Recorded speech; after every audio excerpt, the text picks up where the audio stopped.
Thumbs up, okay. I would like to call to order the March 2nd, 2026 Committee of the Whole Regular Board Meeting of the State College Area School District Board of School Directors. If everyone could please rise if you are able for the Pledge of Allegiance. Pledge allegiance to the flag of the United States of America and to the republic for which it stands, one nation, under God, indivisible, with liberty and justice for all. Thank you. I'd like to welcome everyone joining us this evening, both in person and those joining remotely. The board held executive sessions on February 16th regarding legal and personnel, and on February 23rd and 25th regarding personnel. Board members, with the agenda before you, do you have any changes? In that case, I would now like to call on the board secretary, Lynn Tressler, to conduct a roll call of board members. Dr. Anderson? Dr. Anderson? I apologize. I was explaining to Scott what the card is for. Here. Dr. Vader? Here. Dr. Barlow? Here. Oh, here. Ms. Damaris? Here. Ms. Huff? Here. Dr. Lozon? Here. Dr. Miller? Here. All right. March is Women's History Month, a time to honor the generations of women whose leadership, resilience, and vision have shaped our communities and strengthened our schools. We are especially grateful for the dedicated female members of our school board whose service, insight, and commitment to students continue to make a meaningful difference every day. March is also National Nutrition Month, and as a reminder, the Giant Company invites customers to support feeding school kids through March 31st by rounding up at the register, matching all donations up to $100,000 to directly support our students and families. And on a personal note, I also found out that March is Sleep Apnea Awareness Month, so, you know, those of you who, yeah, okay. All right. I would now like to call on Mr. Johnson to share his superintendent update. Thank you, Aaron. Congratulations to the SCASD communication team on an outstanding performance in the 2025 Pennsylvania School Public Relations Association statewide communications contest, competing against all districts across the Commonwealth. The communications manager, Nabil Mark, was recognized with the unprecedented 5 first places, 1 in the excellence in writing category and 4 in photography. Additionally, Nabil received 2 second places in the video category and 4 more third places for the 2023-2024 annual report, photography, and video. Communications manager Matt Carroll received the 2nd place in the writing category, and Matt and Nabil combined for another 2nd place for the SCASD Scoop newsletter. This is a wonderful achievement and a testament to the hard work and dedication our communications team has to our district. Thank you, Nabil and Matt. You do a great job making us look good. Middle school orchestra teacher Matt Schaefer recently returned from the Texas Music Educators Conference, where he was selected to present a session related to his book, The Creative String Orchestra. TMEA is the largest gathering of music educators in the United States with over 30,000 attendees. He was also able to share a presentation to undergrad students and local orchestra teachers at the University of Texas at Austin. He and his co-authors were also selected to present at PMEA this upcoming April. Well done, Matt. The Board of Directors and Administration would like to invite you to our SCASD Conversations community meetings. Of note, the March 23rd meeting has been moved to March 30th. The 2 remaining gatherings are for anyone in the community to connect with board members and administrators on any district-related issues they choose. There will be no presentations or specific topics highlighted. This is simply an open time for the community to talk with district representatives. The meetings are March 30th, 6 to 7 at Wegmans Market Cafe, and April 23rd, 8 to 9 a.m., Good Day Cafe. We hope to see you there.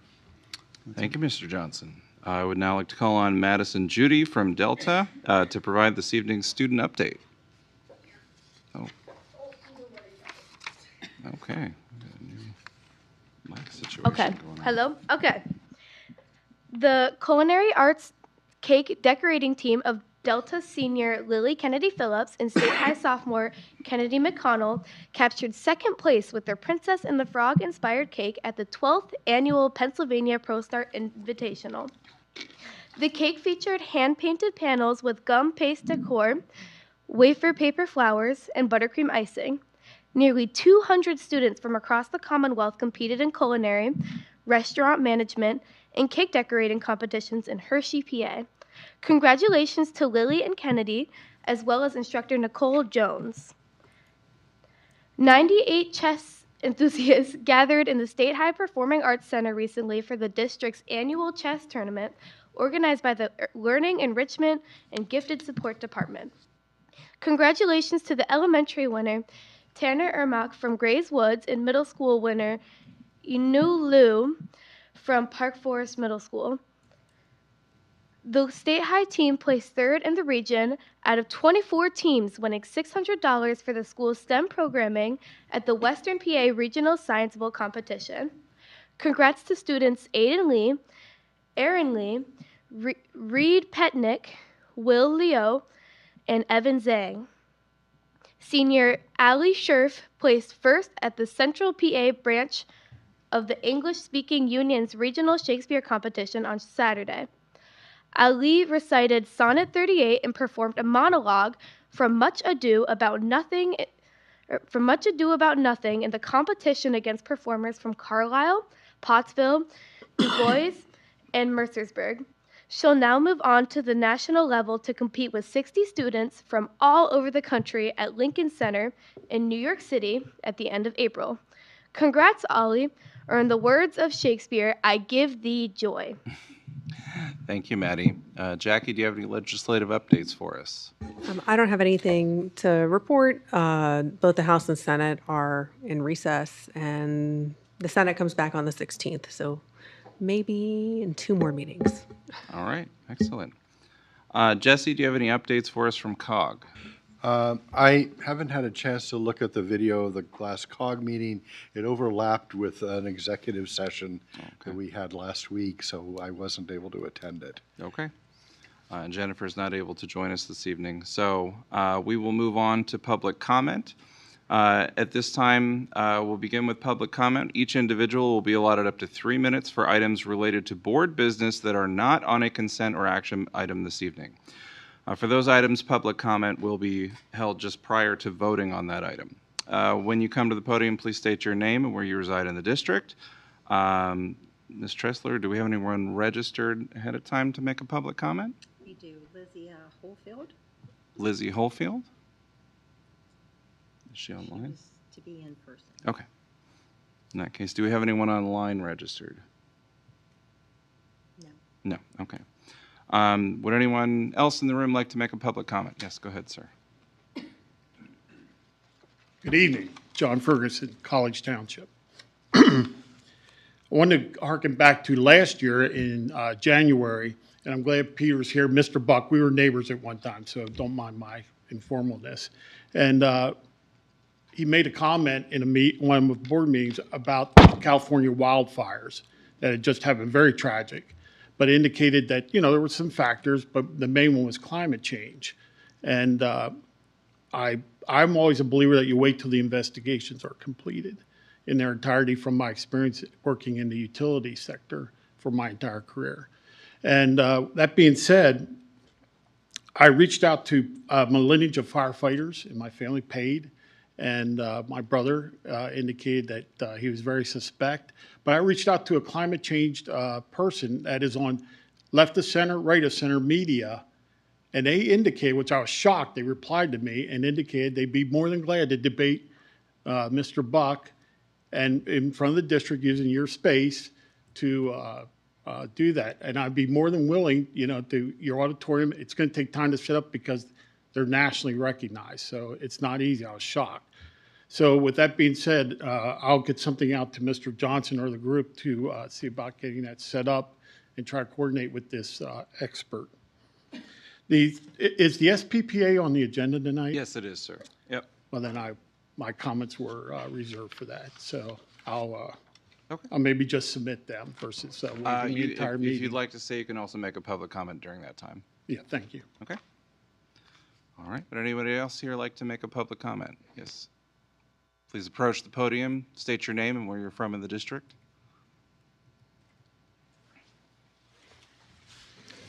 Yeah, Peter Buck, former school board member, person who made comments about, I live in State College Borough, person who made comments about wildfires and climate change.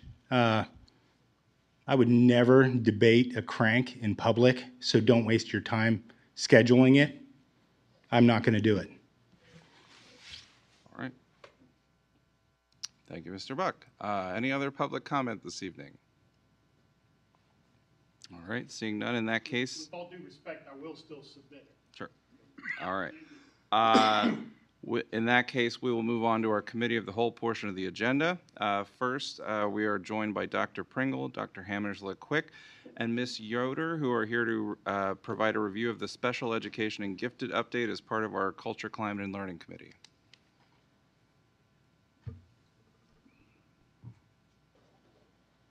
Welcome.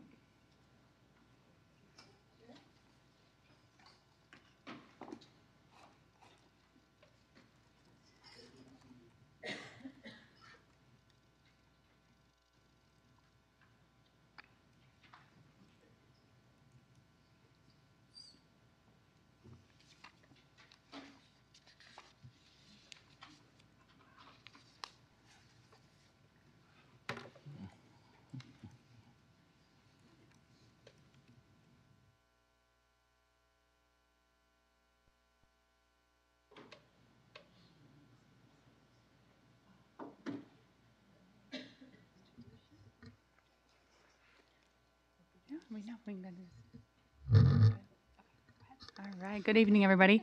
As you can see from the slides that we shared prior to this evening, our agenda has three main components. The first is we're going to be providing an overview of the special education plan that needs to be submitted this year. We'll also be providing a special education update as well as a gifted education update.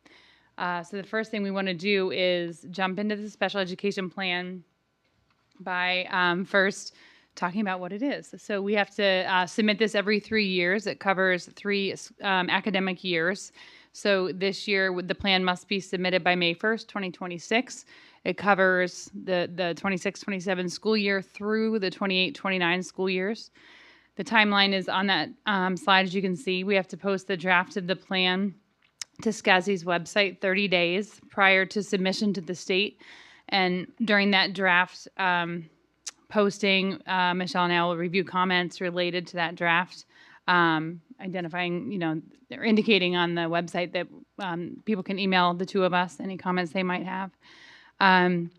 We have to then submit it to the school board, for approval. The goal is to do that April 6th, and then submitting it to PDE for approval following the board's approval. So the end goal is to have all that done by May 1st to the state. And you'll see as we review the components to this plan that while it's called a special education plan, it's more of a program report, if you will.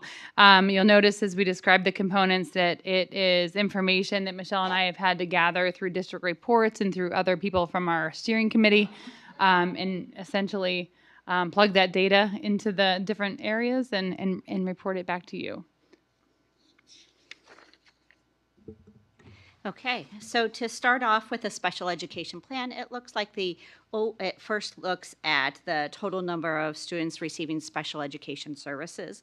Currently, as of December 1, 2025, we had 1,011 students receiving special education services. This is approximately a 200 student increase since approximately 2023. So within the past 3 years, 2 to 3 years, we have seen a huge influx of needs, an increase in needs of our students there. The second area that we are tasked with reporting on is the LEA areas for improvement and planning. This is all based on statewide data that is public and what we need to present to through the plan and how we're going to address that. The first area is the state assessment participation. This really depends on the school. Special education participation rates vary across our schools from 79% to 100%. In one of our schools, 100% of the students with special education services participate in either the PSSA, the PASA, which is the alternative assessment, or Keystone assessments based on their course of study from there. Overall, we are improving our percentage. You will see that we increased the target participation rate is 95%, and currently across the board we're at 93% for that. The second area that we were noticed for improvement was the school facilitated parent involvement. This was back in the 2018-2019 school year. That's where the data was pulled from. So there are many years in between.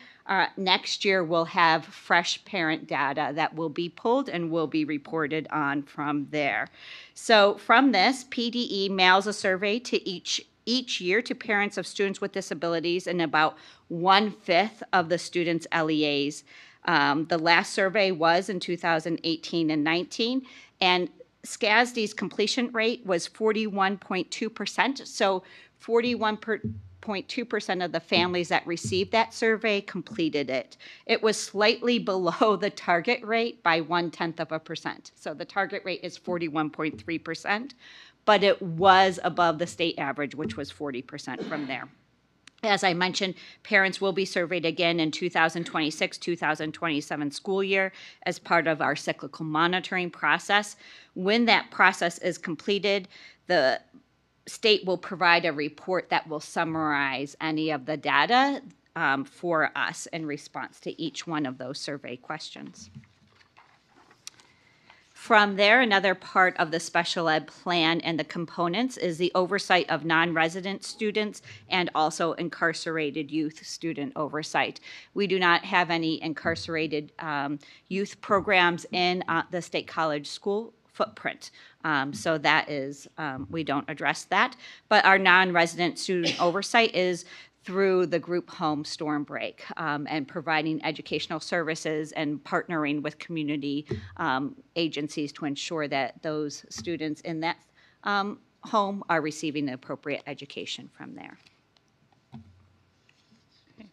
And the next component is least restrictive environment and out-of-district placements. For this component, it's important to note the definition of the least restrictive environment is that which requires us to educate students who have a disability with their non-disabled peers to the maximum extent possible. So that is our goal, to include students in that regular education environment, again, to the maximum extent possible. This LRE placement is made by the IEP team. It's outlined in the IEP document. And the team establishes the supports that are necessary in order for the student to access that level in the classroom. In this component, the state looks at 3 different levels of LRE. The first being students educated inside the regular education classroom for 80% more of the day. And you can see in that first bullet, when we compare ourselves to the state, we are higher compared to the state by a significant amount. When we compare 76.9% to 61.7%. So doing a really great job, and we take pride in that. The second area is students being educated inside the regular classroom for less than 40% of the day. And again, we want to have a lower percentage compared to the state, that which we do. And then the third piece is students receiving services in other settings. So those private schools that we might have students attending because we're not able to meet their needs within one of our home school buildings. You can see that our percentage is significantly lower than the state, 1.8% compared to 4.4%. As we've shared in any report, anytime we're sitting in front of you, and you'll hear it throughout our presentation this evening, our special ed population continues to grow, and needs continue to evolve. So part of, I think, our ability to keep those percentages where they are compared to the state average is the continuum of services that we are fortunate enough to offer within our school district. We as a department continue to review those and analyze and just ensure that everything is where it needs to be. And even then, going to Danielle and saying we need more support here, or we see a trend over there, just to ensure that we are meeting the needs of students in their least restrictive environment. And before we move on with that, one of the things that Mr. Brown really tasked us to do when we agreed in the past years to add some additional teachers is to look at what students we could bring back from those students that are in other settings. That was something that when we didn't have the supports in the schools, we were tending to send students that we just were struggling to figure out their plans. I don't know how many they brought back, but that is a goal that we are working on every month. They are at the other schools looking at what is the best place for these students and what can we do in our schools. So they were tasked with that challenge and really brought that percentage, that 1.8%, down significantly. I don't know what it was several years ago, but I knew it was numerous students that we were able, through some of the supplemental classrooms that we added, to bring back into our schools so that they could be in a more inclusive and in with their classes.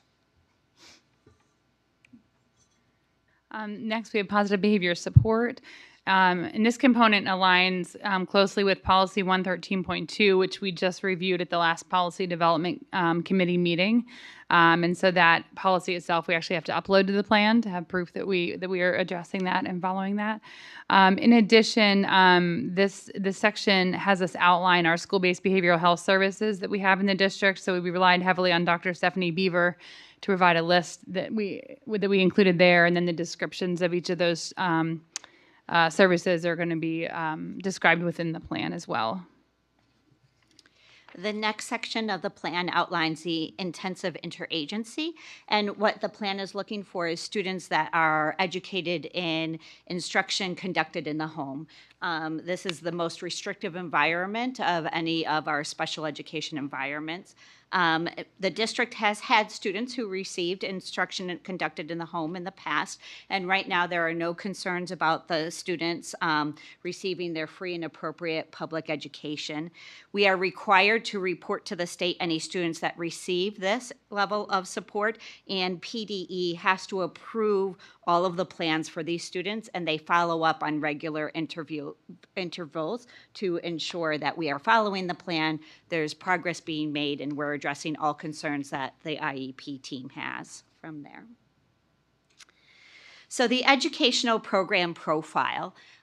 With the educational program profile, I will dive deeper into the full-time equivalency for the caseloads in the upcoming slides, but we are required to report all special education employees that carry a student caseload. So these are employees that are responsible for the special education paperwork, the IEPs, the individualized education plans that are developed, the reevaluation, the progress reporting, the parent and team meetings. Those are all part of having students on your caseload. And I will describe in the upcoming slides how those are calculated with some examples for that. But the second piece to the educational program profile are our special education facilities.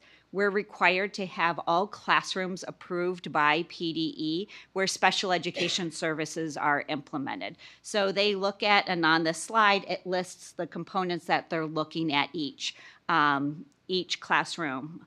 When we do have new classrooms, we can add classrooms throughout the year or over the summer if we're changing classrooms. Frequently, we will add new classrooms and not necessarily take off the old classrooms so that we have a variety of approved spaces to provide special education services from there.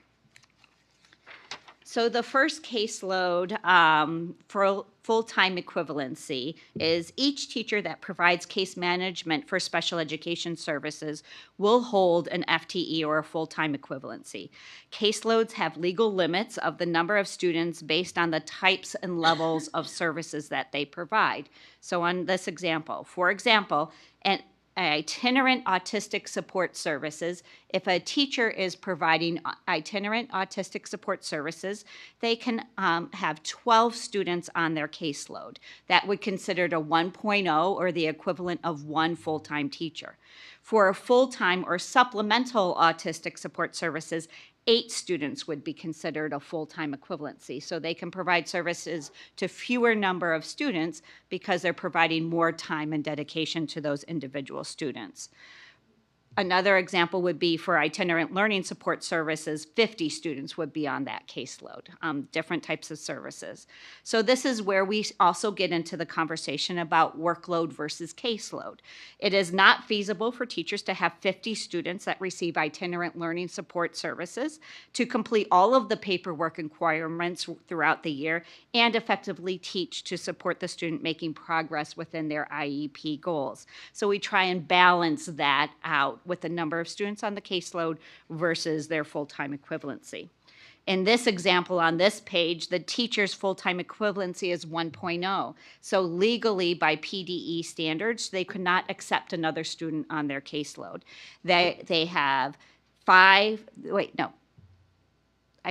6 students on their itinerant, I need new glasses. So 6 students on their itinerant level, which is a 0.5, so half of a caseload. And then for supplemental, they have 4. So while they're providing services for 10 students, their total FTE is a 1.0 from there. For this individual teacher, their caseload is comprised of students receiving itinerant learning support, supplemental autistic support, and itinerant emotional support. So you add up all of those services to get their full-time equivalency.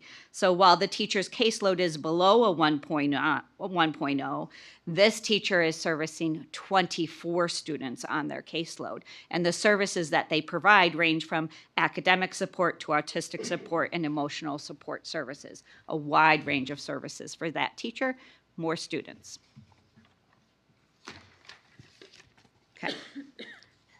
Overall, and you'll see this information a variety of times throughout our presentation, but the special education support services, we need to list who is providing services to the district in the special education realm that does not have caseload numbers. So for example, Heather and I are included in it. We don't have individual students on our caseloads. These outline all of those descriptions of the other special ed specialists that provide services for our department from there. Okay, and so in this section, we talk about special education personnel development. And believe it or not, the plan only requires us to have 1 training under each of these categories. However, we do include more. We focus training on the current needs of the students and teachers. Currently, our focus for this plan in the upcoming school years include behavior management, transition topics, co-teaching and differentiation, as well as assistive technology and AAC. And we do more than that as different needs and professional development requests come to us. But we don't necessarily go back and revise every single time that happens. So for the components of the plan, we're going to pause there before we shift a little bit to see what questions you might have. It's a lot of information. Yeah, this is just a follow-up on the question I emailed you guys earlier. I know on slide 5, regards to the areas of improvement, school facilitated parent involvement, we met the threshold for response. I just had some follow-up questions about that. So we were last surveyed in 2018, 2019. And so I had that kind of sent you the 3 kind of questions. Are there any formal district feedback mechanisms we currently use in the intervening time period? Is that information aggregated? And then also with the 2018-2019 survey, we met the response rate. Do we do you guys get the results or is it just the response rate? So I just was trying to kind of parse that out. And so it's probably board education on my part. So if you could just clarify those. Yeah, I can provide additional information. So for the survey that took place in 2018-19, I have no idea where those results are. We do know that it was a postcard that was sent home to families and that it was expected to be mailed back. We know now that the survey is a QR code, so hopefully the response rate will be higher. We also know there are 5 questions on the survey. Okay. We don't know what they are. We tried to log in and find them. But whenever we're selected for that again, the state will most likely give us a letter that we're expected to send home to our families as a heads up, if you will, that they'll be getting this in the mail so they know it's a legitimate survey from the Department of Education.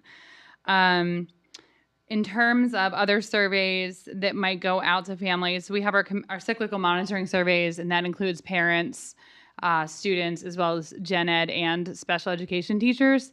And so while it's only every 6 years, it's a pretty comprehensive survey, and the state provides the results to us, and it's broken down by question. So it's pretty informative. Yeah. I'm happy to share that. I don't even know if we have that on our final results from whenever we did it back in 2021.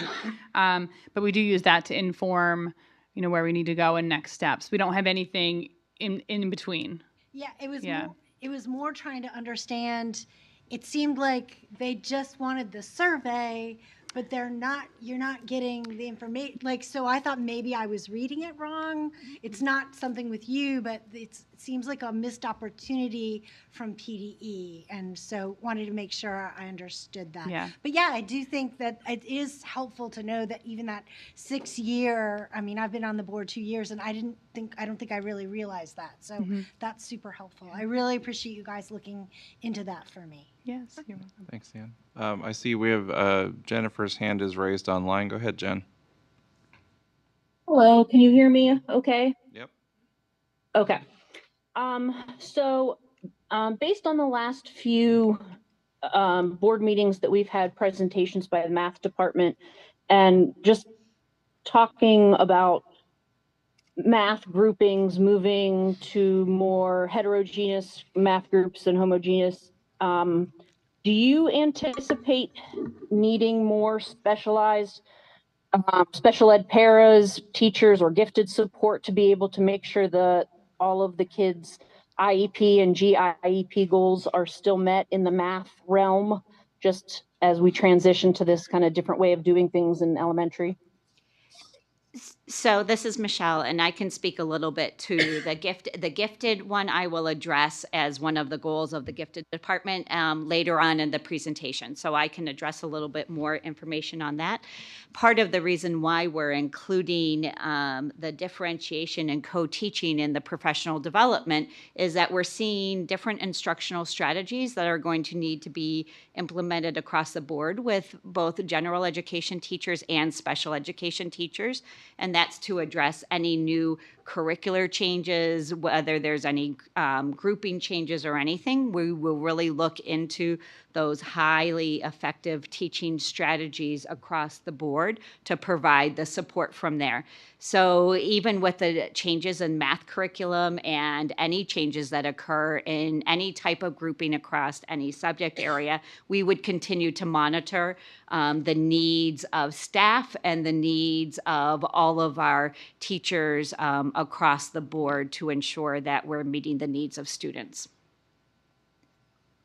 Thank you so much. Yep. Other questions, comments at this point? On the side of the table? No? I did just have one quick question about the caseload and the examples you gave there. Is that caseload set by the state? Is it standardized across the state, or do we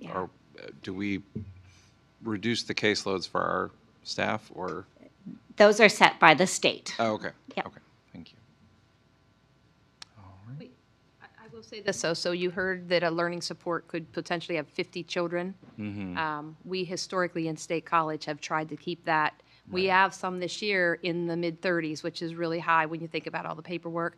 We've historically tried to keep that for the specific learning disability within the 20s, but the autistic is the supplementals are the 1 to 8.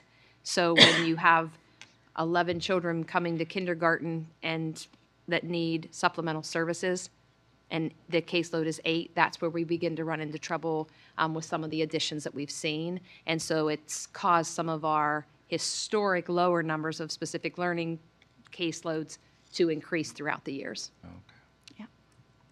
Yeah.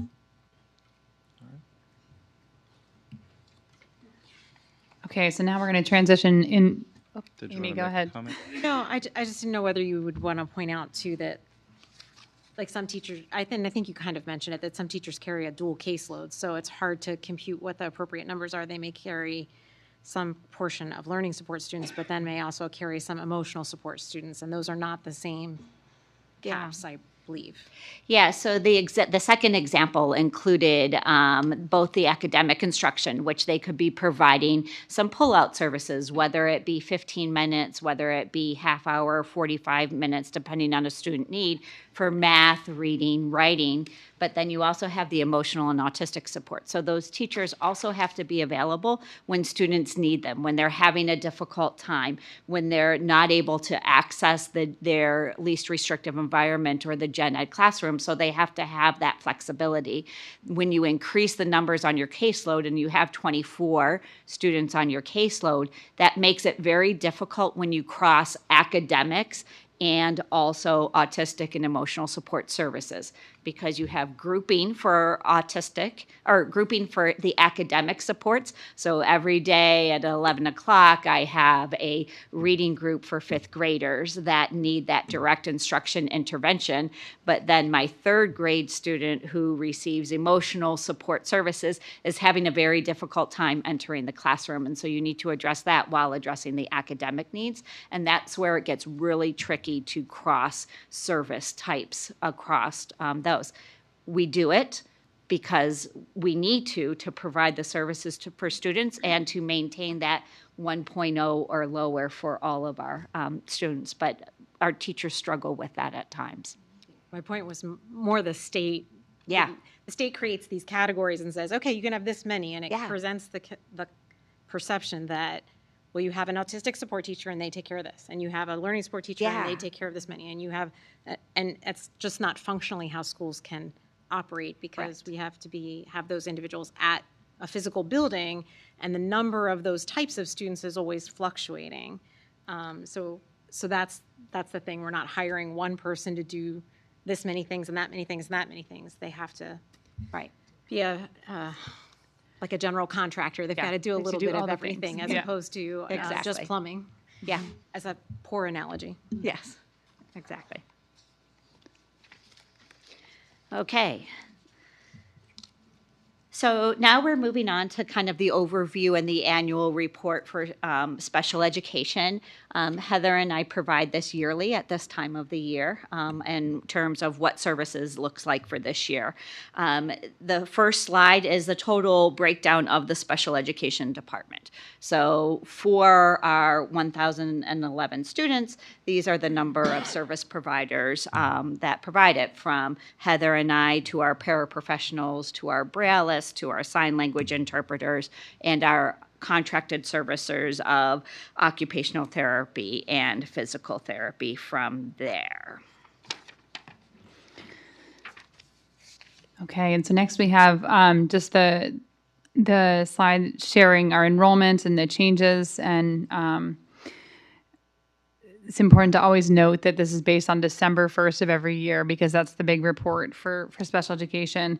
You can see in the LEA column, well, I'm sorry, the LEA and the percentage column, if you see the dash, that indicates that the number is less than 10 students. So we don't report out publicly for any category that would have less than 10 students. And excuse me. We also added last year, and then we updated it this year, the green line. So state reporting does not include twice exceptional students, which are students that qualify for both gifted education and special education services. When that occurs, the student, we call them a twice eligible student. And you can see that we have 75 students right now that fall into that category, which is 7%. And it was 51 last year. So it's a trend that we're seeing, and we've talked a little bit about. We haven't gone into detail or depth yet. I think there's some more data diving that we have to do to really identify grade levels where we're seeing that happening. And Michelle might touch a little bit more on that when she speaks a little bit more specifically about gifted in a few slides here. But we just want to make sure that everyone's aware that we're seeing that trend. And I think one important comment on this slide is that these are the primary categories of disabilities. So students can have secondary categories and tertiary categories. I'm not sure we go to 4 yet, but I do know we at least go to 3, where students have 3 categories of services, disability categories. So these are just the primary. Looking at the trend over the last several years, historically, SCASD has been well below the state average of students identified as needing special education service, and we continue to be. This is really in part due to the strong implementation of our MTSS framework and the resources that we have available to support students across the district. This is also the raw numbers, and they reflect the overall enrollment of special ed and services from there. While we are still well below the state average, the slide depicts our growth over the past 3 years, or more than 3 years. And as you can see, the total LEA enrollment has fluctuated a little bit, but not as much as the special ed growth of our student numbers. Okay, and then in terms of trends, as we mentioned earlier, we have well over 200 students over the past, I think, 2 years, Michelle had mentioned. But if you look at the raw data from 2020 to 2025, the overall increase is 232. We're seeing that percentage jump from 11.6 to 15.1%. You can see, again, just going down through the percentage increases right now, we're at 25.4%. Compared to 18.4, and then that's in the area of autism. So let me back up. So we always are keeping our eye on 2 specific categories, autism, because we're seeing a significant increase over time, and then we're always watching our specific learning disability category because we want to continue to see a decrease. And so we are still trending up with autism and trending down with specific learning disability. We do credit the trend down in specific learning disability to our response intervention and MTSS program and really how strong that system is.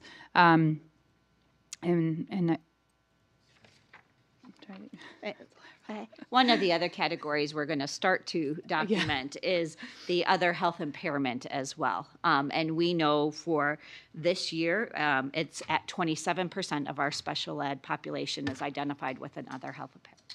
Thank you. I knew I was forgetting something there. The next, yes. I just have a quick question. Is the autism trend because we're better at diagnosing it than we used to be, or is it or some other reason? I would say at a state level, the state is not, so we are below the state average with our specific learning disabilities. I'm hopeful that's because of our MTSS and programming, and our autistic is it twice? It is exceeding, it is aboving. So in this area, we do not really know, but again, we do know that we have how many coming in next year, just entering kindergarten, that you are aware of? We have approximately 26 students at this point coming in next year that have significant needs from there. Yeah. So again, it is growing in the state. We don't, early identified. Our preschools are changing. I don't know if you're talking about that a little bit later, but I can mention it. Students used to come in with the autism diagnosis. They're going to start coming in with developmentally delayed, which is going to most likely increase our time and efforts with our school psychs having to go back through the full evaluation. Yeah. I also think that another factor is there's an increased access to outside and health providers that will complete the autism testing and diagnosis when students are younger. So there's more outside evaluations completed that identify autism that they're coming in with that for us. For early intervention, we are seeing some changes occur in the programming that the IU is able to provide for students there, just based on funding and being able to find personnel and service providers. One of those is that they will not consider outside evaluations and incorporate that into the evaluations, as Danielle had said. So if there's an outside evaluation diagnosing autism, that doesn't follow that student until they get to school age now, where when they start kindergarten, we have to ensure that by December 1st, that to receive special education services, you have a school age disability category. In early intervention, they have the developmental delay category. We do not have that at the school age. So we need to reevaluate and evaluate all of those students that come into our program with a developmental delay. So we're really closely watching that. That is new this year. I think we're going to have a bigger impact next year because the students coming in, many already have the diagnosis, the educational diagnosis of autism. So I think that will come. Some of the other programming, more specific out at Matternville schools, they've decreased the amount of time the students are in classrooms. So from 4 half-days a week to 2 half-days a week, or potentially 4 full days a week to 2 half-days a week. So those students who have been historically exposed to a lot of educational setting and learning the peer engagements, the social skills, the communication, those opportunities are decreasing, and those will be our students that we will need to provide services for so that we can help them develop those skills as well. So those are some of the concerns we're facing as we have new students enroll. The next several slides really. I think Amy had a comment. I just wanted to add something to answer Jesse's question, because unfortunately, because that topic has been also co-opted into a political football, our educators are being very delicate in their response. But experts in the field generally talk about, and Michelle alluded to some of this, more frequent earlier diagnosis. So our numbers go up because kids are being diagnosed sooner. There are more professionals in the field able to do diagnosis now after years of training, so that gives better access to people to seek out diagnosis sooner. Additionally, there's just been more general public education to educate parents, so they're more on alert, they're paying attention, more likely to seek diagnosis sooner, so that contributes to things. But there is some indications that there may be also some overall population growth in the field. But how to interpret how big that is the area of greatest debate. So there's this insistence that it's exploding, whereas there are a number of factors contributing to younger students being diagnosed more regularly, more frequently, and most particularly the diagnosis in and of itself has expanded in a more comprehensive manner. And so that also means more people can be included into that category. So there's quite a number of factors that contribute to the changes in the numbers of those who receive an official label. So hopefully that bullet point answer is a little helpful. I've also heard that there's been some discussion of splitting up the categories of autism diagnoses because of the difference between. Well, actually, historically there was brought in under an umbrella, and only recently there's been some medical talk about actual genetic underlying specific splitting. But anyway, that's a whole conversation we can have over coffee sometime. I know people of my generation and even later generations that have been diagnosed as adults. Yep. I hope that diagnosis becomes a little less common, but I don't know. I think it's just okay. I think knowing yourself and understanding yourself is a real benefit personally, but yeah. Okay. I think. Just a quick question. On the previous slide, when you list the percentages of students identified, are those primary identifications? Yes. So it doesn't include any secondary? No. Okay, thank you Those so are much. primary. Okay, so for the next several slides, you'll have the opportunity to review them, but they really go on elementary and then middle and high school, and it reflects overall services that we're providing at each one of those schools, from the teachers to the paraprofessionals to the specific classrooms and the enrollment from all of those. Okay? Yes, questions? Yeah. Just follows up in terms of, in the context of evaluating staffing needs, do you provide the average time from referral to evaluation? And if our 12 school psychologists are enough to meet that timeline? And I provided that question before. You did. Because I'm prepared. Yeah, sorry. Because as you just indicated in terms of the delay category that they come in with, that then it seems perhaps to me that that adds an additional weight for these 12 psychologists. So could you just walk us through that? Yeah, so this year we were able to add another school psychologist to provide the additional support so that each school has their own school psychologist. We have one school that adds some additional support for the high school. So they have their own school and then they provide some additional support. And then we have another school psychologist at the elementary level that will help support any of the non-public requests we get in, any kind of the overage of evaluations and things like that. So all of our evaluations are completed within that legal guidelines right now. So you have, from the time the parent signs the permission to evaluate, you have 60 days to complete that evaluation. And right now we are operating fully well into that system. A lot of our school psychologists will take the majority of the time just to provide a thorough evaluation of the student. You don't want to skip through it quickly. You want to be able to provide that. But that is something that we monitor on a monthly basis. We keep track of all of the school psychologist caseloads. When one school might pop because they have a lot of evaluations, frequently another school psychologist will provide additional support. So right now, at this moment in time, on March 2nd, 2026, we are adequately staffed for school psychologists. Follow-up question, given what you just said about the 26 other students coming in. That is definitely something we are closely monitoring because we know that will increase. Okay, So, thank you, I appreciate that. Any other comments? And the next section is, were there any other questions? I don't think so. Okay.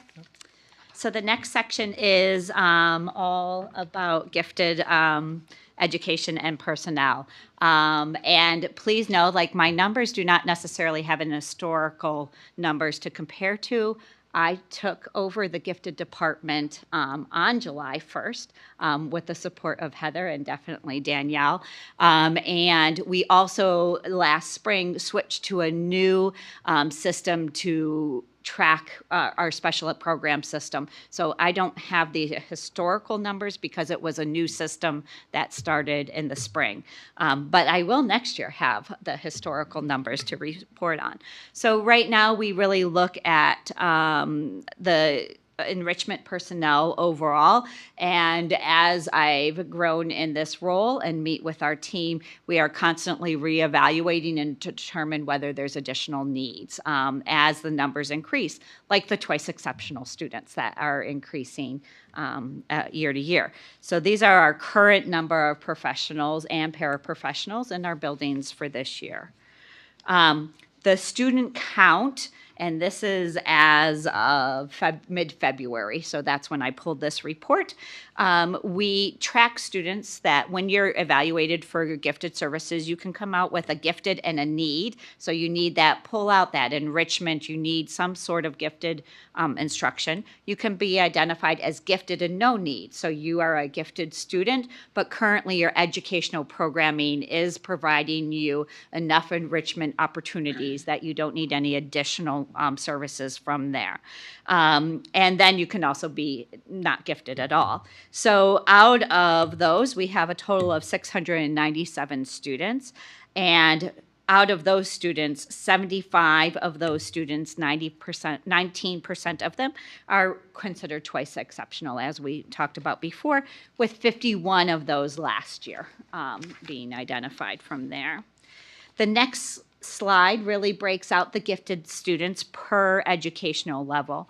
I will say that students with gifted and no services or no need, our gifted staff still track the progress of those students, because if they eventually demonstrate a need for enrichment services, we will revise and provide that. They're not just gifted and no need and set aside. We actively monitor them every marking period throughout the year with multiple data points to ensure that we continue to meet their needs from there. The second category at the high school, really, and we have some of this at the elementary or the middle school as well, but we have the learning enrichment studies. So this is learning enrichment in ArtSmart. It's an individualized program for students who have evidenced a high degree of ability and whose educational plans can be enhanced by learning activities in the school and or the community. LE and ArtSmart students are typically scheduled in the learning enrichment area during study hall time to meet their learning goals and work on enrichment activities. Yep, you're good. Nope, you're good. So these students are not, they do not need to be identified as gifted to participate in this program. They do go through an application process, and the application process is based on their art or academic excellence, their community involvement, and their character. They have to provide documentation of their classes, their grades, community involvement, along with their own personal statement to be considered for this program as well. And these are the numbers of students that we have participating in both LE and ArtSmart from there. The next couple slides really talk about some of the main points that we've been reviewing and going through. In third grade, we have a gifted screener. So in November, all third grade students have take the gifted screener from there. The outcomes from this November were that 73 of those students were recommended for a gifted evaluation. 19 of those students were already identified in receiving services. They still took the gifted screener, but they were already receiving services, so we didn't need any additional follow-up. 18 of those students had more information was needed.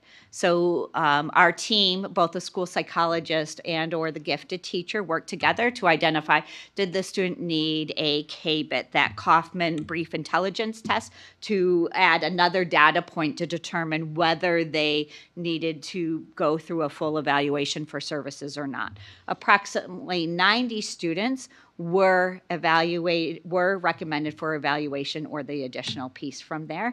And then teams decided from there. And that's where we are right now, is in the timeline of evaluating the students to determine the need. What was nice this year is I was able to have both gifted teachers and school psychs work together to really review the gifted evaluation process, the gifted screening process, and kind of align services and expectations. They've also gone through some of the screening and scoring together so that everybody is on the same page and consistently providing the same report. So the gifted focus overall has been that reviewing the gifted evaluation process and universal screening. We have talked a lot about the mathematical considerations, knowing that we're going into new curricular resources that will align to the overall curriculum for K to 8, and how that will change moving forward. So the 7A is now becoming the pre-algebra class, so you'll no longer hear 7A. That class is being into a pre-algebra class. And currently in place, we have that placement recommendation assessment, which is a test for elementary students to determine their placement in either a 6th grade advanced class or the 7th grade classes, including that pre-alg. We are adding that screener, that mathematical screener for all 5th grade students and upcoming in the spring. We are also working on identifying instructional grouping, differentiation, and support needed across the board from there. The other piece that we are beginning to tackle is that transitioning between gifted services and no longer needing gifted services, knowing that there's changes in curriculum, identifying really where students do need services and where they do not, and do we need to continue to implement GIEPs moving forward so that we ensure students have access to the educational need to match their educational need from there. Questions? All right. Yeah, Deb. I just had a question about the gifted no need versus gifted need. It's kind of around slide 30, but I don't know that we need the slide per se. I'm curious for math in particular, right? Like most kids are identified gifted either in math or ELA or both. Of the math students, what chunk are going into gifted no need because they're just being accelerated a grade in math, and how many are actually getting GIEPs? Yeah, so I don't have that pulled out right now. I didn't think to set it in advance, so I'm sorry. That's okay, but it is definitely something that we're having continued conversations with, because there is a pocket of students that are advanced grade levels, and ensuring that they have mathematical opportunities as they move to middle school and high school, and that they have those advanced mathematical opportunities as part of the conversation from there. And then looking at the differentiation that can be in place for students in 4th grade that need that enrichment and those gifted services from there. We are in the process of pulling a lot of that data. We're building some reports within special programs that will pull out what students receive gifted ELA services, what students receive gifted math services, and then we can kind of dive in from there. Knowing that we're implementing a new version of the elementary curriculum, the Bridges curriculum, and then a new curriculum throughout middle school in the upcoming years, we are closely monitoring that student need to know whether we will need to provide more pull-out services, or even if we can provide push-in services in there. I anticipate over the next several years to bring back some discussions about gifted personnel and what we kind of need to move forward with that. Okay. Just as a follow-up, it has been my personal experience that the assumption was advancing the grade level for math was sufficient, and then not necessarily looking to see if that really was. There's a difference between going faster and going deeper. Correct. So it sounds like we're on top of that, and that's important to me. So we thanks. are. Yep. Okay. We have a question from Jennifer online. Go ahead, Jen. Yes, thank you. Okay, so I had a quick question about going back to the students without need.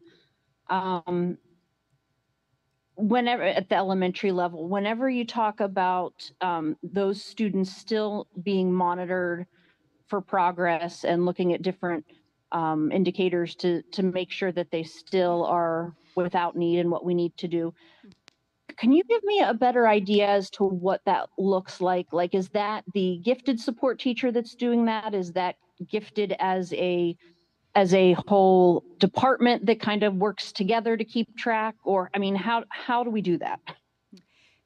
So one, during our gifted meetings, we often frequently, at every meeting, pretty much, we kind of bring any questions that we have to a group in terms of, I have the student, I'm concerned, let's look at the data and make a plan moving forward and get suggestions. So we do discuss as a group kind of those services, but each gifted teacher has their own spreadsheet, and we have a connected as a whole, and they outline as new curriculum-based assessments are implemented, as new map testing, as new Acadian scores are coming. They also rely on the MTSS teams, especially at the elementary school, to provide and help support any differentiation that may need to occur from there. So it's definitely an area that the gifted teachers are monitoring. School psychologists are on top of that as well.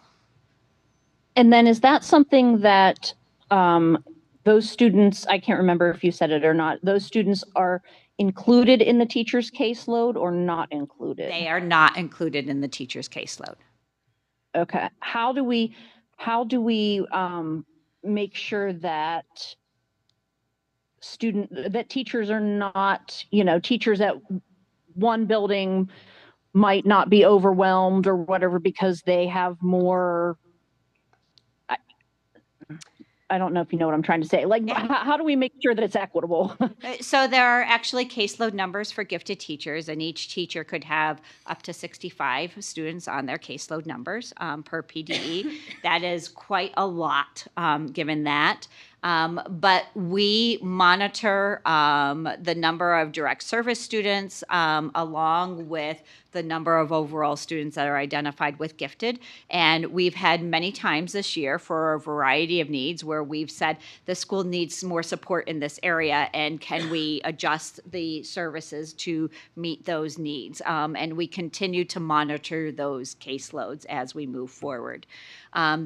One of the monitoring that we're really looking at, and we know, is that as the numbers increase in middle school particularly and in high school, as the students get older through the gifted screening, we really need to ensure we're providing the equitable services at those levels. I know at the high school, the number of students coming up to the high school that have GIEPs is increasing the population at the high school level that we're monitoring, and the gifted teacher that was split between middle school and high school will no longer be split between middle and high school because of that caseload monitoring from there.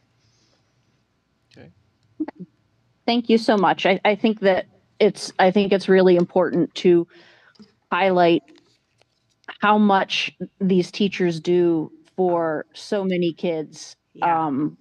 And even kids that aren't technically their kids, they're, even though they're not technically serving them. Yeah. I just thank those teachers. Yeah, they're an amazing group of teachers, and they are more than willing to look outside the box to provide equitable services, and I am thankful to be working with them as well as the special ed department as a whole. Yes, thank you. Other comments? Amy? Thank you so much. Jackie and I were luckily sat down and had a brief conversation before the presentation, so I really appreciate all of the things you focused on and the things we were fortunate enough to learn from that brief conversation too. And it just makes me want to further call attention to the fact that a couple things for our board, but mostly for our community. One, at least going off of gifted, remembering that it's only been a short period of time, at least in terms of operational and organizational change, since our district moved towards a real formal gifted program. So historically, we had some exemptions, and the way we operated and worked with gifted kids in the past was non-traditional, we'll say. And that has only been 6 years, maybe, roughly, that we've been in a more formal gifted program. So there's still a lot of organizational growing that we're doing around that process, both in terms of identifying students. So as you said, we're identifying more and more students because our process is evolving. We also have a wonderful population of families and students. And so as that occurs, we're going to have to continue to address those needs with staffing. And I think the indicators are pretty strong that we're going to face a potential significant need for staffing to address those students.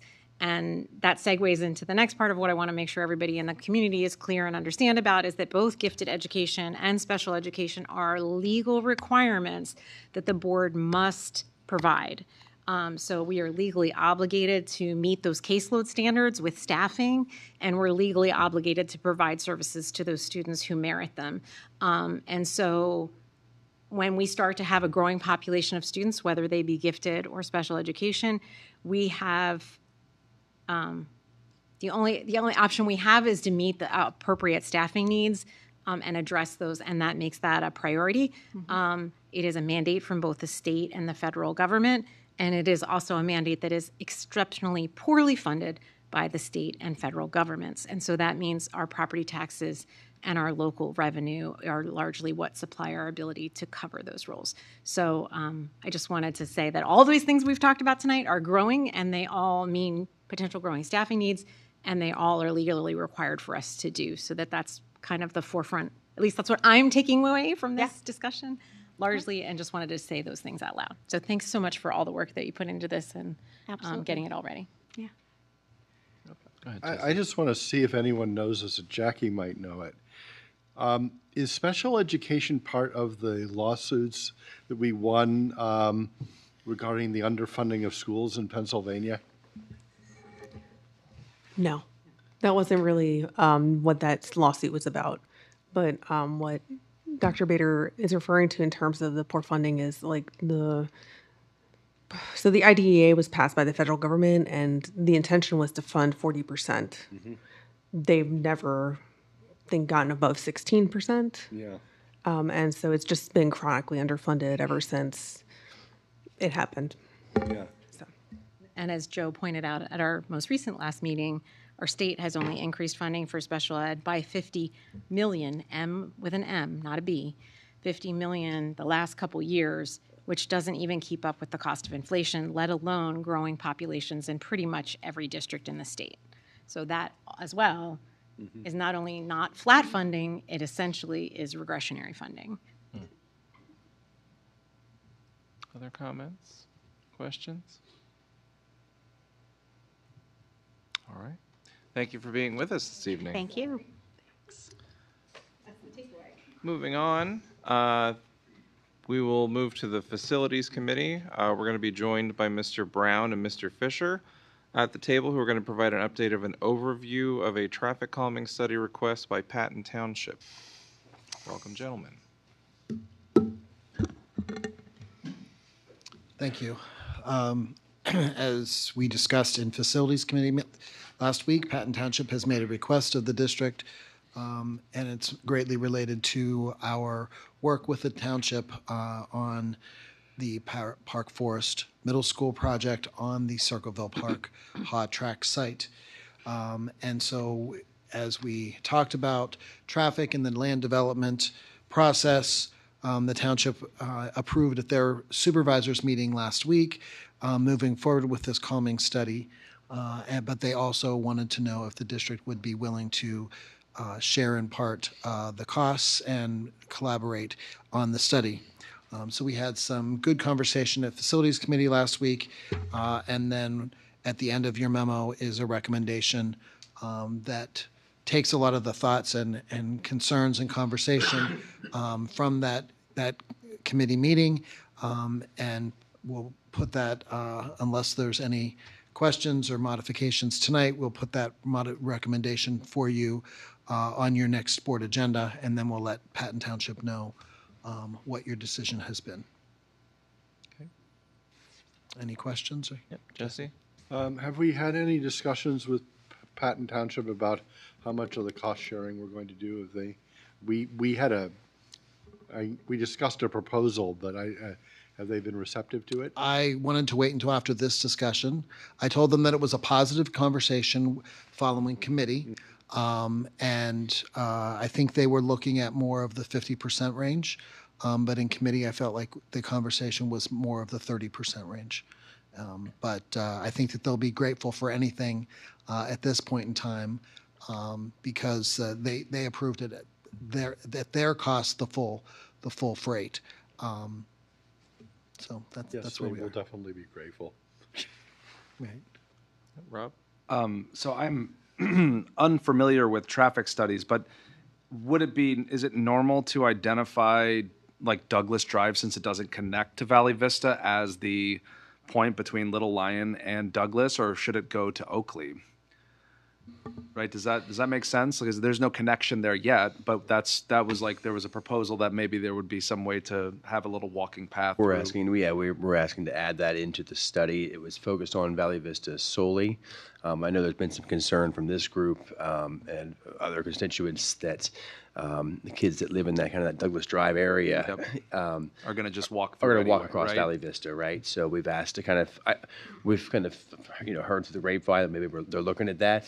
So we've asked to just kind of have that included, and let's formalize that process. And maybe the Douglas Drive isn't the best route, right? It just if you look at it from a Google Maps standpoint, it is the closest path. But the study would just cover Little Lion to Douglas, is that correct? Or it would be that whole stretch? We would look at, what the best way to get kind of, our understanding or our thought process is to really look at what the best way to get pedestrians from that area over to Little Lion with the safest path possible. Okay. Deb? I was looking to see if I could find it quickly, but their original proposal, or the proposal from their project manager about this particular traffic calming study, was provided to the facilities committee.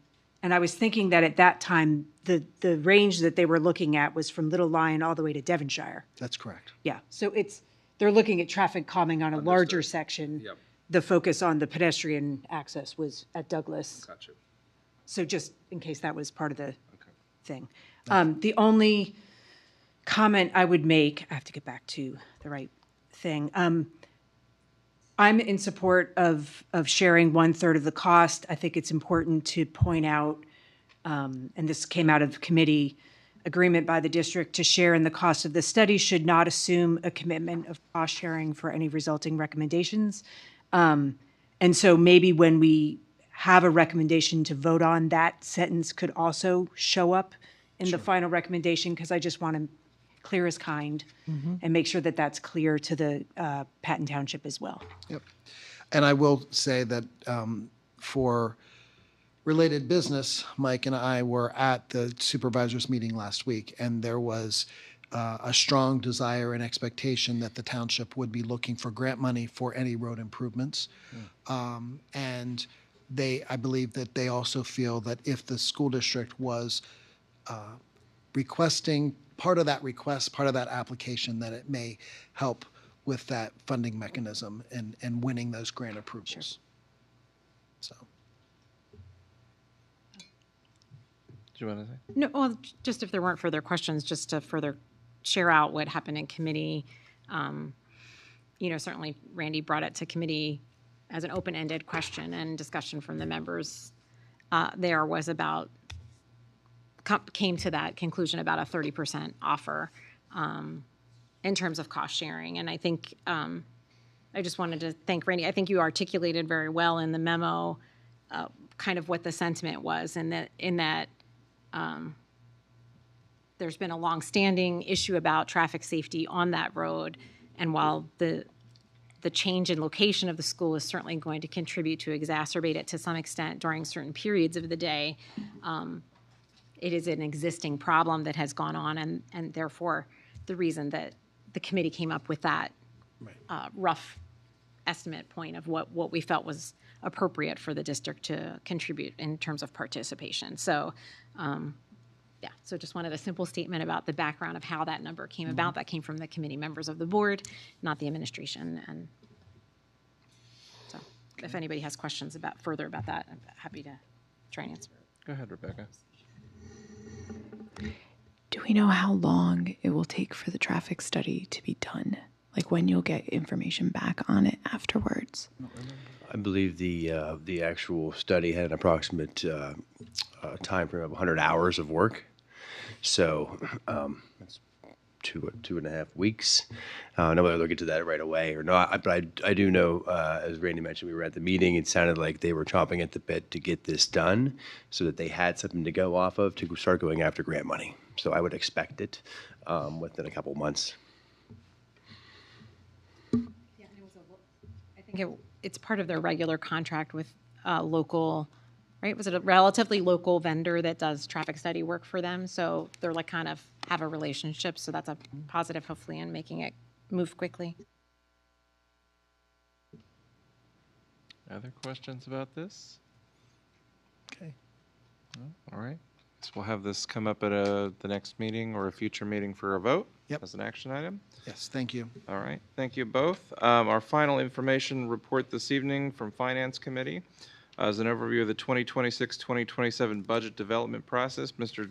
Brown will stay up and Mr. Vigileone will join us for this report. Welcome, Joe. All right, so we have Joe and Randy with us tonight to provide an update on the budget development process from 2026 to 27 fiscal year.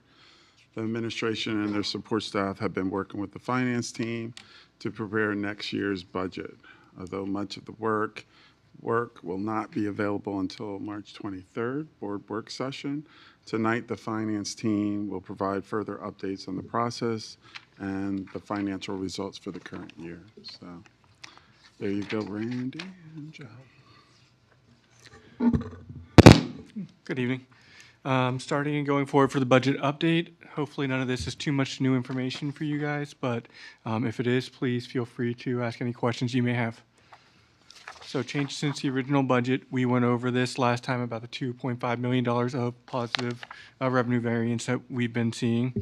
We've also had approximately $765,000 worth of budget amendments throughout the year that you guys have approved.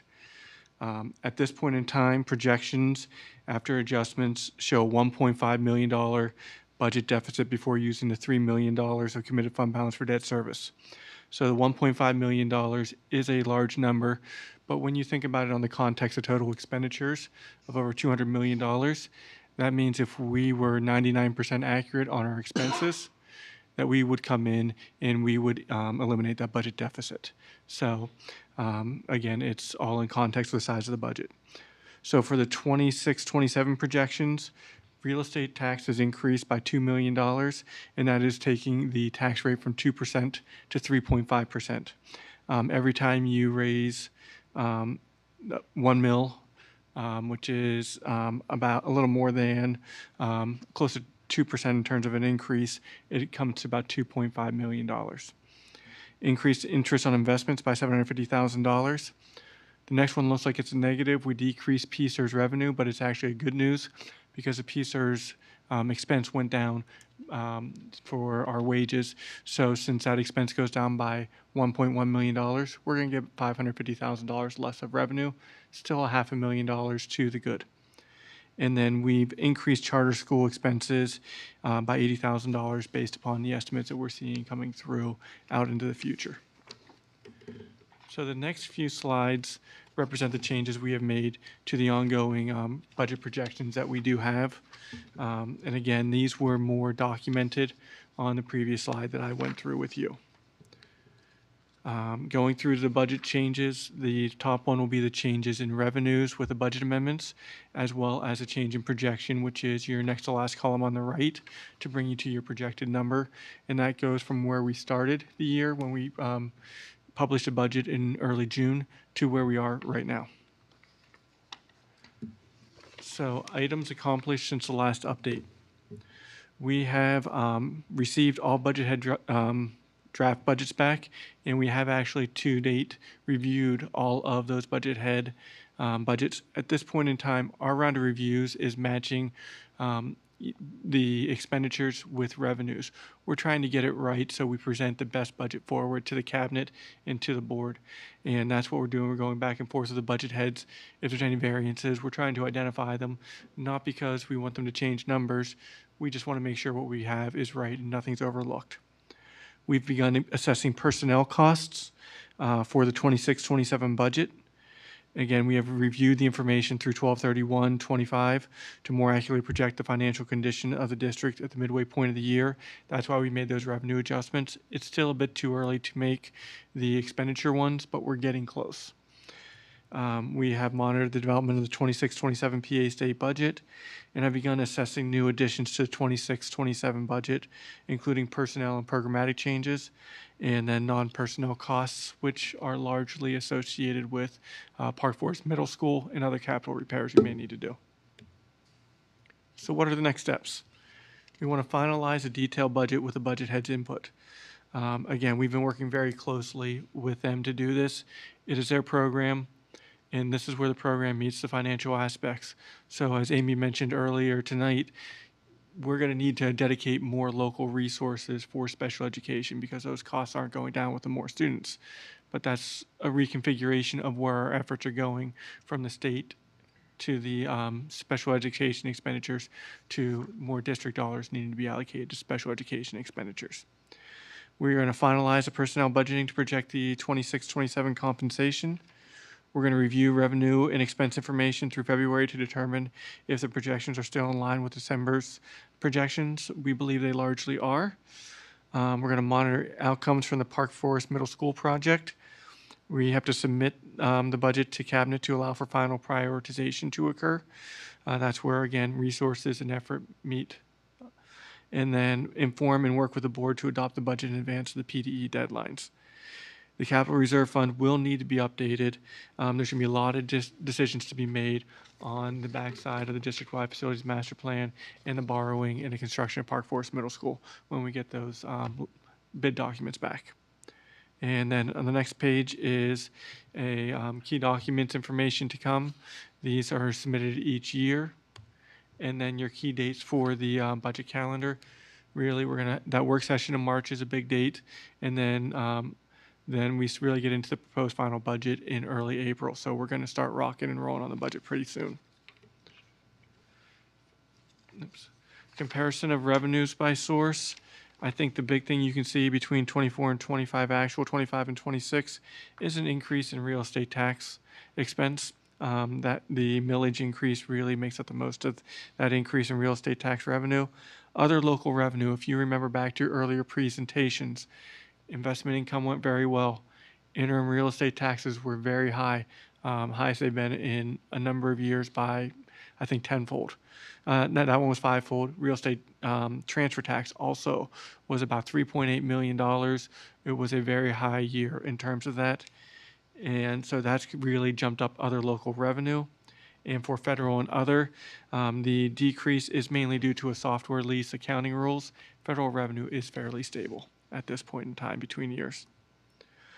Looking at the comparison of expenditures by source, as we've talked about before, the personnel costs in 22-23 were about 69% of the budget, and they are projected to grow to this year to about 73.5% of the budget.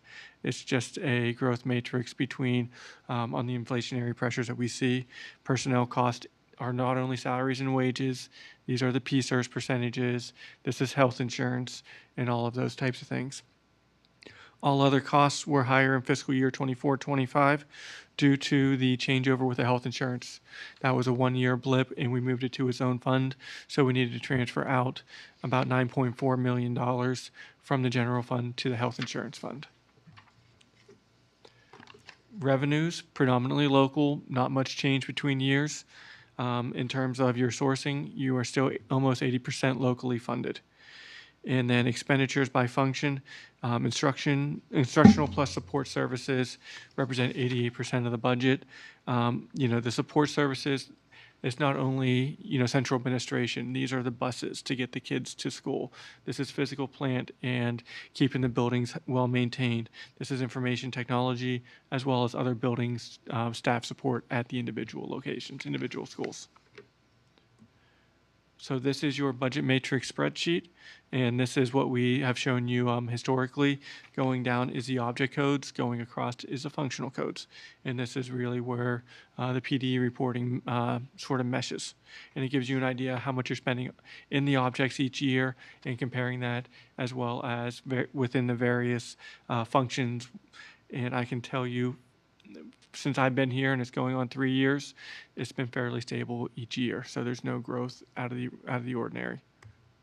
Capital Reserve Fund, it will be changing. It will be updated.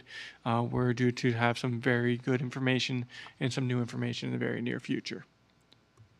So with that, I will try to ask any questions and see if anybody has any comments. All right. Yep, go ahead. Can you just say the last part again? You had said in the budget matrix that in the last 3 years that you've done this, it's been pretty steady. It's been steady as a percentage of the budget. So salaries hasn't, gone from 70 to 80%. Instructional cost hasn't gone from 40 to 60%. It's been pretty stable in terms of the percentages allocated to each function. And you still feel that stable where you had the actual versus the projected on your personnel costs, how that went up. It did go up, and it's growing slowly. Yeah. But I do believe that would still be stable. For doing this for 25 to 30 years at this point, your personnel costs are always going to rise faster than your operational costs. And that's just a factor of doing business. I will say, however, and looking at this, your debt costs, that percentage, I'm talking about a blip or a change, by bringing on Park Forest Middle School, that will have a significant impact to the amount of debt service that you are paying after what you're doing. And that's some of the things that we're bringing to you to that meeting on the 23rd. Bringing Park Forest Middle School and other things like that to the forefront is going to have a change in the budget dynamic. Other questions? Yeah. The only question I was going to say, when you said federal funding seems to be remaining stable, I would assume that is assuming that title funding remains intact. Correct. So just a question that's kind of a statement. Yep, Deb. I would just add, like in relation to Rebecca's question and the response, I think, although it seems contradictory, those two slides, part of the difference is on slide 13, it's comparing 24-25 actual to 25-26 projected. If you went back and looked at the budget or the projected for 24-25, I think the actual, the projected personnel costs would have been closer to 70%. And so the increase wouldn't look as big. Actual personnel costs were a little bit lower because we had some positions that didn't get filled. And so that saved some money this year.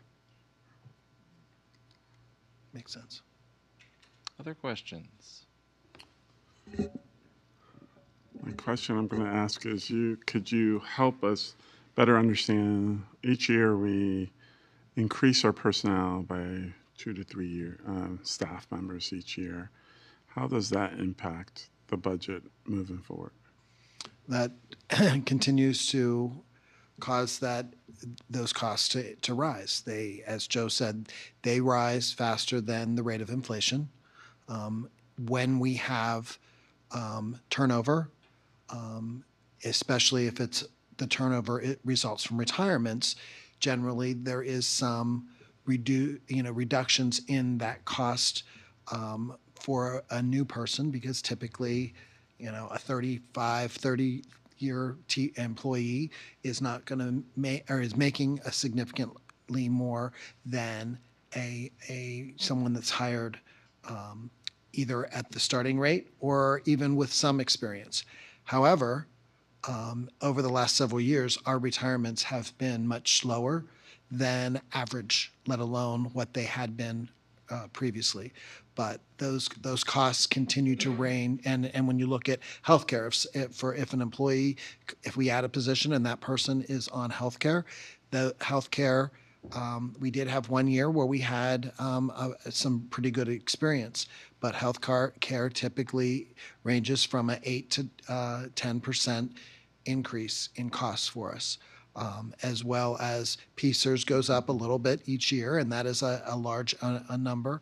And then the year-over-year salaries increase greater than inflation. So continuing to add does, especially over the long term, because once a position is created, it's not typically reduced or eliminated. Does that get what you're getting at? Yes, thanks. And Randy, it also matters what types of positions we're adding, right? So some years we've added one professional, like, so when the high school opened, we added 1 or 2 custodians in the first years that those opened, and well, which isn't quite the same as adding, say, a German teacher. So depending on the complement of the positions being added each year, that can also accelerate the degree to which our costs grow. So. Getting at, if they're all gifted in special ed teacher ads, that's not the same as adding support staff. That's correct. Can you give us an average cost of a teacher coming on board with benefits? Teacher an average cost of a teacher would probably be about $110,000 a year with all of the benefits factored in, depending on their year of experience. Okay. All right. All right. Thank you very much. All right. Thank you for being with us. All right. That will conclude the committee of the whole portion of our meeting this evening. We now have time for an additional public comment. Is anyone in person, there anyone in person who would like to make a public comment? All right. Yep, go ahead. Yes, yeah, if you can go to the podium, just state your name and where you're from. All right. So is this the right time to? What would your comment be about? So I submitted a form for offering some comments regarding screen use in the classroom. Oh, yes. This would be a good time for that. Yep. Can you hear me? Okay. Hi, I'm Licia Jung Hofeld. Want to thank everybody for offering me this opportunity to share some comments. So as a parent of 3 kids in the district, and actually long ago, a graduate myself of the district, I just want to share a brief comment, but also some questions on the topic that I think, I'm sure many of you have seen in the public increasingly recently, but also if you have kids at home, probably on your mind and in your own homes, which is the concern over screen use, and in particular, technology, educational technology in the classroom. So, let's see. I'm sure, you guys have seen as technology has increasingly integrated into every aspect of school life, more and more concerns have come up. Numbers, there are a lot of numbers coming out, research, studies, standardized test scores have been trending down since even before the pandemic, international as well as, national scores, NAEP, PISA, national report card, all the numbers. And even controlling for GDP, PISA has indicated that the presence of technology in the classroom is correlated with a decrease in scores. And, many of you, I'm sure, are paying attention to the lawsuit that's happening in LA these days. First time ever, big tech is, facing a jury. And first time ever, also, they're, being sued for not content, but addictive design in their technology. So as a parent, behind the numbers, common concerns, again, I'm sure many of you are well aware of these, as schoolwork, reading have migrated online, kids are reading less, comprehension, reading scores, test scores are decreasing, of course. A dinosaur myself, if, those of you who learn to read on, Deadwood books probably remember, right, reading paper, is associated with cognition, comprehension, long-term memory, comprehension, varying metrics of comprehension, handwriting also, correlated with memory, understanding. So as things have moved online, those numbers expectedly have decreased.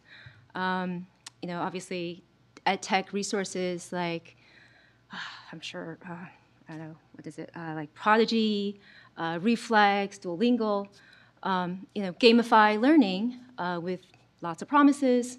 We understand now that those are, they're not only ineffective, but of course, hijack our dopamine system, affecting kids' ability to do activities and learning long after the games are done. And obviously also problematic content, access to those. Sorry, I have a lot of numbers on these. So, my kids, I have 2 teenagers in high school. Thank you for your comment. Actually, we time each comment at about 3 minutes. Oh, sorry. So, Did I exceed 3 minutes already? We do have, I will say we have upcoming board conversations with the community, and you're always welcome to email the board if you'd like to send some of that information to us as well. Okay. Can I just say, I just want to raise a question as we spend more and more money, following the budget presentation. I would just like to encourage our district, as a concerned parent, to, because I did my homework online, we don't have the numbers. We don't have a study of how technology is actually experienced and used, and especially correlated with results. So I'm just hoping that our district can look into how screens are actually being used, monitoring, student time on screens, and what the results are. So, especially in light of our understanding of how screen use is impacting learning and kids' mental health. All right. Thank you for your comment. Are there any other members of the public who would like to make a comment at this time? We have one online. Okay. We're going to go ahead and turn it over to online. Tammy Nowacki would like to make a comment. If you can turn on your microphone, and you'll have 3 minutes. Yes, hi. I actually had my hand raised earlier pertaining to the special education discussion. And I want to give a major shout out to Michelle Hammersla Quick, who is a major asset to this district. And one part of special education that wasn't spoken about is also occupational therapy, which my kids received in middle school. And math. And I'm going to bring that up because I'm a former math teacher.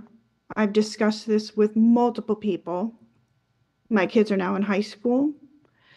But one thing they struggled with in middle school were these packets in advanced math, which when she attended my meeting, she noticed that they weren't great. But there are no plans for new resources for advanced math. And there are no changes to have any regular algebra, regular pre-algebra, like almost every single district in this nation. It is sad. I have taught in multiple states, and not one of them had just 2 levels of math. And I'm not talking about the advanced math.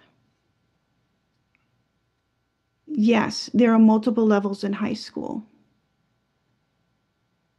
But we think about the very high and the very low, but what about those kids who are advanced? And I think about those kids who have needs.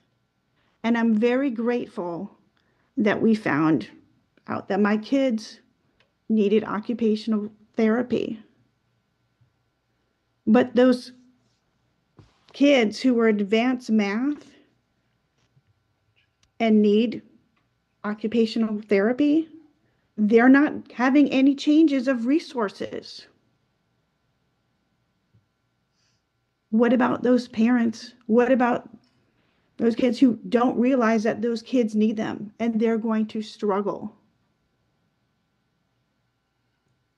I should have spoken earlier, and I wish that someone came up with a plan for these kids because they're going to struggle. There are other kids in this district that are struggling because we don't have an option for them.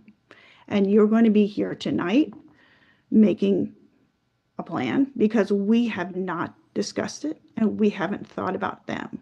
All right, thank you for your comment, Ms. Tohecki. Is there anyone else in public or online who'd like to make a public comment at this time? Seeing none, do we need a short break or are we good to go? Good to go? Okay. Okay. All right. In that case, next we'll move on to our consent agenda, which includes several items that we will address with a single motion for approval. To facilitate questions or discussions, we'll go through each category individually. Board members, please raise your hand if you need clarification on any items as I present each group. First, we have approval of minutes, consent item. This usually is not a topic of conversation. All right. Next, we have operations, which includes budget amendment for feminine hygiene products, as well as teacher stipends, CAC for technology appointment, human resources recommendations. Any questions or clarifications about any of those? Yeah. I don't have a question. I just wanted to call attention and express gratitude for in the physical plant routine that we're purchasing ADA listening assistance devices along with our updating to Mountain Indian Middle School's auditorium. And we're doing this even though it wasn't required by code, but to meet code eventually. And just wanted to note, we've done similarly here in the boardroom, recently purchased ADA listening devices that participants in public can use should they be attending our meeting and need that kind of assistance with the sound system. So it just was a nice opportunity to let the community know we have that available here as well if you attend our meeting.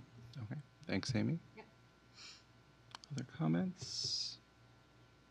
All right. Then we'll, instructional programs. We have some student travel and a foreign exchange student agreement. Usually no comments on that. All right, in that case, I'd like to now call for a motion to approve the consent agenda items 9 through 11 as presented. So moved. Second. All right, we have a motion and a second. Any questions, additional questions or discussion? Is there any public comment on our consent agenda this evening? All right, in that case, board members in favor, please say aye. Aye. Those opposed? All right, that motion carries. Next, we'll move on to our action items. We begin with agenda item 12A, which is a motion to approve the elementary and middle school math scope and sequence and supporting resources. This is shown in attachment 12A. May I have a motion and a second? So moved. Demo second. All right, we have a motion and a second. Any questions or discussion about this item? Do we want to? We've had several discussions about this in the past. Brought before the board, but if there's any clarifying questions people want to ask, we can ask for those now. Yeah. I don't have a clarifying question, but I just wanted to express appreciation for our discussion last time about the use of bridging project. I know bridges is the resource, but use of bridging types of resources that may be used to fill in gaps that we identify, and that we're going to continue to move in that direction. And it just seemed worthwhile with our public comment that was just given that some of those resources very much are paper and pencil intensive, particularly at least for our younger grades of that math resource because of some of the things you alluded to about handwriting and memory and et cetera, and additional items. So just wanted to express appreciation that we're going to continue to move in that direction. Thanks. I want to thank Chris Merritt and all the teachers and coordinators that were responsible putting this all together. It was a lot of work, and we appreciate it. Yeah, they had a pretty big team working on this, so we really appreciate all the work you've put into it so far. Yeah, Deb, go ahead. I guess I just wanted to point out, and I'm going to look at Chris, and then you can nod or shake if I get it wrong. But in light of the last comment that we heard online, where there was some concern about whether there would be changes or updates to the curriculum for the advanced classes, what I think I'm seeing and what I think I heard the last time was that the the new curriculum would be used for the Advanced Math 6, the Advanced Pre-Algebra 6, and Advanced Math 7 classes. So the only one in the middle school that's not included in that is the Advanced Geometry, but I assume that's using the curriculum that we use at the high school. Correct. And we are also not using the new resource for Algebra 1 either. Okay. We didn't feel we needed it. Okay. But the resource that we use for Algebra 1 at the middle school It's the is same- consistent with what we use for Algebra 1 at the high school. Yeah. Yeah. Thanks. All right. Seeing no other discussion, is there any public comment on this action item? All right. In that case, board members in favor, please say aye. Aye. Any opposed? Aye. All right. That motion carries. Thank you, Chris. Agenda item 12B is a motion to accept the Park Forest Middle School Act 34 booklet. This is shown in attachment 12B. May I have a motion and a second? Anderson, so moved. I'll second. All right, we have a motion and a second. Any questions or discussion about the Act 34 booklet? Again, we heard about this at our last meeting, and it is an information item. All right, very well. Is there any public comment about this agenda item? In that case, board members in favor, please say aye. Aye. Any opposed? All right, that motion carries. Agenda item 12C is a motion to approve the power purchase agreement settlement. This is shown in attachment 12C. May I have a motion and a second? So moved. All right, we have a motion and a second. Are there any questions or discussion about this? We can ask clarifying questions of Mr. Brown. Yeah, go ahead. I have a comment. Okay. While I was on State College Borough Council, I was at the Council of Governance Committee meeting where Mr. Peter Buck here introduced the solar power purchase agreement in 2018. In various roles on Borough Council, at COG, and as a private citizen, I backed the agreement wholeheartedly, even though I was not an elected official when the agreement was signed. Given what I knew then, I wouldn't have done differently, and I admit to being a little bit of mourning about this. The agreement fell apart because of policies of the current president and Congress. H.R. 1, which had the Orwellian name Big Beautiful Bill Act, tariffs, and a destructive executive order made it almost very difficult for our vendor to maintain the prices in the contract. Many solar projects were derailed by these policies, although some have managed to soldier on. Since last Friday's Center County Solar Group meeting, I took a look at the energy policy portion of Project 2025. It's full of climate denial, which is really science denial, and myths about solar and wind energy. So the collapse of these solar projects nationwide was the intended result. Solar energy is the fastest growing form of energy in history. That is because energy based on setting stuff on fire is becoming less and less competitive. Most of that growth is in other countries. The United States stands alone in trying to inhibit it. It's as if in the early electronic age we discouraged the use of transistors in favor of vacuum tubes. A couple of decades ago, we had a SCASI proposal for a much-needed high school renovation, and that fell on its face. But we returned to it, and we built an even better high school.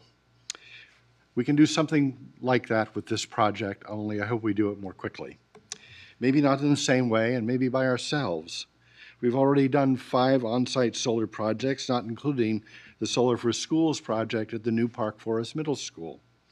And in the end, like with the new high school, we'll serve the district and community better by returning to a large-scale solar project, perhaps on our own terms, to meet our energy needs and our community needs. That's my statement on the end of this agreement. I, of course, will vote for it. All right, thanks, Jesse. Other comments? Yep, Amy? I just wanted to state that as often is the case with a project that spans over several years, the big picture and the overall goals can easily be lost. Similar to comments I made at the work group meeting last Friday, I wanted to point out that this project was about tongue-tied and it's late, intergovernmental cooperation to manage the volatile energy market and to do so in a way that many of the participating organizations' sustainability goals by using solar. All governmental entities are tasked with managing the risks of energy market routinely, and historically many, if not most, try to do so by obtaining set pricing for as long a period as seems advantageous. This has always been easier for bigger energy buyers, and so banding together provided a benefit to those in the PPA. Unfortunately, the disruptions from the pandemic introduced delays, which always have a cost, as well as introducing additional cost volatility to markets.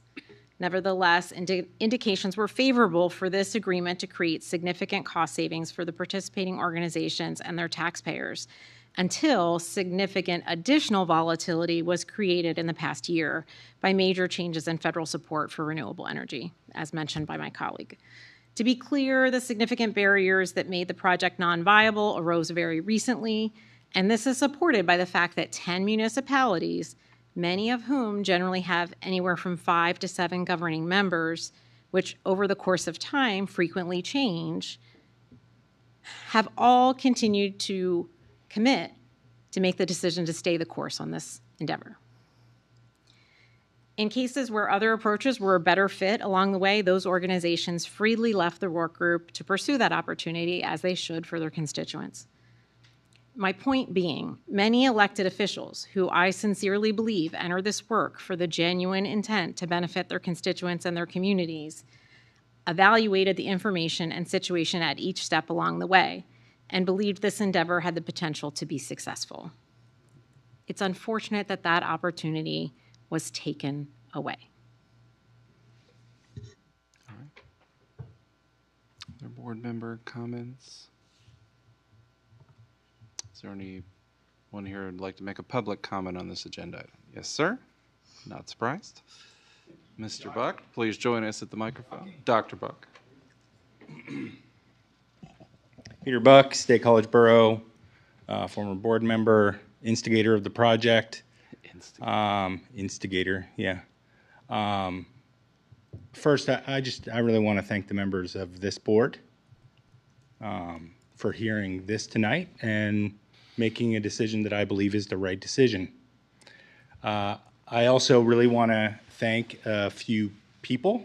I want to thank Joe Vigilone. He was the first person I talked to in local government about this project, and he was the person who had the ideas that to work with the finance directors immediately, because if the finance directors thought that it was a bad idea, the project would have been cooked immediately. And the meeting that Dr. Barlow just alluded to, the first one at the COG where a whole bunch of people came together and it formalized the process, Joe said to me after that, well, it looks like you have a project. And we had a project.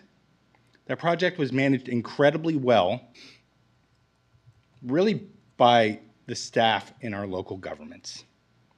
And really special thanks have to go to Randy Brown, to Pam Adams, to John Franek, Larry Pager, and the support staff behind them. A lot of elected officials, appointed officials, members of the public paid attention to this in ways that most projects like this don't get that kind of attention. They also don't tend to have a loudmouth like me involved with it. But the case stands that a lot of people, to Dr. Bader's point, got to touch this project and learn about things that they never, ever thought that they would learn about. Whether that's the levelized cost of electricity, nodal price, I mean, all kinds of things. Dr. Barlow pointed out that the cheapest form of electricity in the world is solar.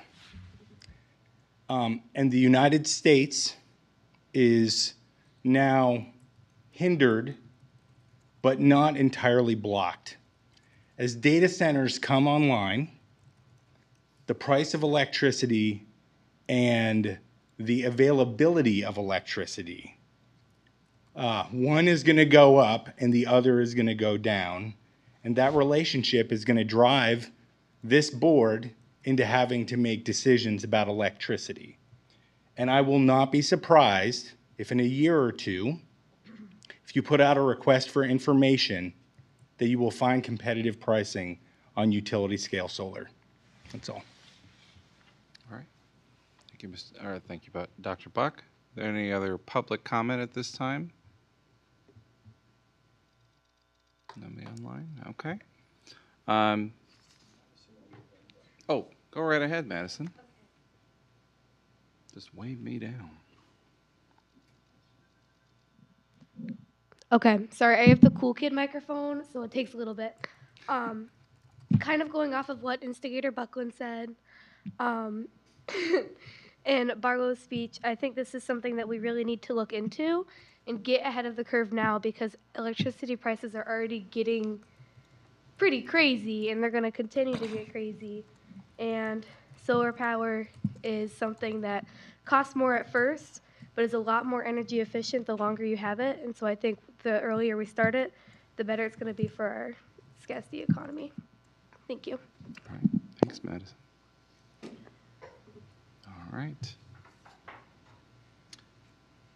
Seeing no other comments, in that case, board members who are in favor, please say aye. Aye. Any opposed? All right, that motion carries. Moving on, agenda item 12D is a motion to approve the resolution for public school facility improvement grant for school roof replacements. This is shown in attachment 12D. May I have a motion and a second? So moved. Anderson, second. All right, we have a motion and a second. Any questions or discussion about this action item? Pretty straightforward. We like grants. Grants are good. Roofs are good. So is there any public comment about this action item? All right. In that case, board members in favor, please say aye. Aye. Any opposed? That motion carries. Agenda item 12E is a motion to approve an MOU with the State College Area Education Association, or SCAA. This is shown in attachment 12E. May I have a motion and a second? So moved. Second. All right, we have a motion and a second. Any questions or discussion about this action item? Anybody? No? Is there any public comment about this action item? No. All right, very well. Board members in favor, please say aye. Aye. Any opposed? That motion is carried. And that will conclude our agenda for this evening. Looking ahead to future meetings, we have on March 16th, 2026, the regular board meeting here in the Panorama Village Boardroom at 7 p.m. On March 17th, 2026, Policy Development Committee will meet in this room at 10:30 a.m. On March 23rd, 2026, we have the Park Forest Middle School Act 34 hearing at 6 o'clock p.m. here in the Panorama Village Boardroom, followed by a board work session budget update, which will take place immediately following the Act 34 hearing in this Panorama Village Boardroom. Just a reminder for anybody out there that the schools will be operating on a 2-hour delay tomorrow. That has already been decided. I would now like to adjourn this meeting of the State College Area School District Board of Directors. Have a nice evening, everyone.